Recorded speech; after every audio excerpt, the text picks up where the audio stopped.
Alors je me retrouve avec un président, j'ai envie de dire un président à vie, parce que je l'ai connu président juste sur le stand en face. Et puis je vous retrouve président Kiné du Monde. Jean-Paul David, bonjour. Qu'est-ce qui fait que vous êtes passé de l'un à l'autre et quelles sont vos missions? Alors d'abord la première.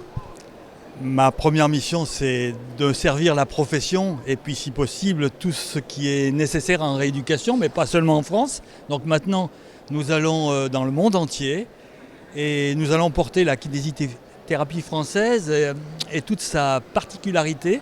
Et puis surtout, ce qui caractérise Kiné du Monde, c'est qu'on apprend à rééduquer, on apprend à soigner. On ne vient pas soigner à la place de. Alors il y a quelques exceptions, comme actuellement on a une kiné à Calais. Mais là, elle n'a rien à apprendre, elle dépanne. Mais par contre, en Afrique, en Inde, au Bangladesh, au Vietnam, bientôt en Bolivie, on monte des projets, on apprend à soigner et quand on part, on laisse en place des kinés locaux que l'on a formés et puis 1 an, 6 mois, 1 an après, on vient voir comment ça se passe. Donc on a un suivi. Donc c'est une belle construction, moi je suis passionné par ça.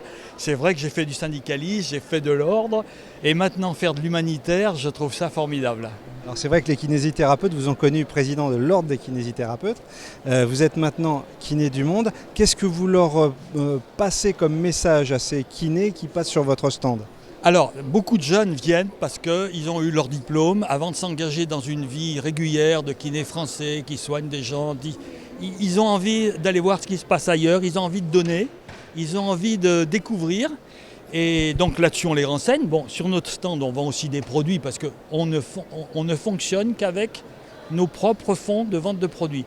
Ça nous paye entièrement notre fonctionnement. Par contre, pour les grandes missions, là, on a des fondations qui nous soutiennent. Et puis, quand on va dans un pays, on ne décide pas d'y aller. On est appelé par une organisation locale qui a détecté un besoin de rééducation. Mais même pour Calais, ça a été une association qui nous a appelés parce qu'il y avait des chutes de camions, il y avait des enfants malades et ils n'avaient pas de kiné. Donc on nous a appelés, on a répondu. Alors là, ça a été très vite. Mais sinon, quand c'est une mission, notamment en ce moment, on en a une au Cameroun, là on étudie particulièrement la situation parce qu'il y a aussi le problème sécurité. Il y a le problème de faire passer notre technique à des gens qui sont capables de la recevoir. Donc voilà, c'est une très très belle aventure, mais en même temps elle est au service de l'humanité bien sûr, mais je dirais aussi de la kinésithérapie.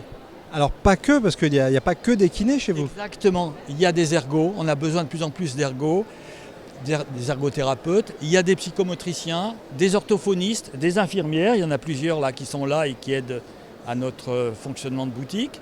Et puis des médecins, c'est-à-dire que parfois, dans Kiné du Monde, on a des médecins de rééducation qui viennent en plus nous aider parce qu'on est kiné, on n'est pas médecin.